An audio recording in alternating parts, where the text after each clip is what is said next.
একটা ছোট্ট খরগোশ ছিল, নাম টিপ টিপ। সে ছোট ছিল, দুর্বল ছিল, কিন্তু খুব শান্ত আর ধৈর্যশীল ছিল। একদিন জঙ্গলের রাজা সিংহ বলল, একটা দৌড় প্রতিযোগিতা হবে, সবাই অংশ নিতে পারবে। সব প্রাণী একমত হল, টিপটিপও মত দিল। কিন্তু সবাই টিপটিপকে বলল, তুই তো দৌড়াতে পারিস না। টিপটিপ মন খারাপ করল না, মনে মনে ভাবল, আমি ধৈর্য ধরব, একদিন আমিও পারব। সিংহ বলল, যে আগে নদীর পাড়ে পৌঁছাবে সেই বিজয়ী। যেই কথা সেই কাজ। প্রতিযোগিতা শুরু হলো। সব প্রাণী খুব জোরে ছুটল। টিপটিপ ধীরে ধীরে ছুটল, কিন্তু থামেনি।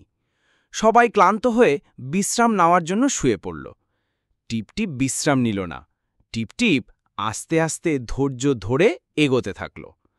শেষে টিপটিপ পৌঁছে গেল নদীর পাড়ে।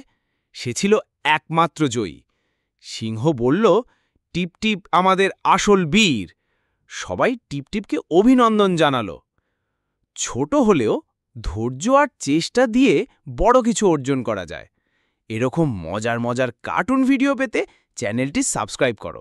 বাই বাই বন্ধুরা।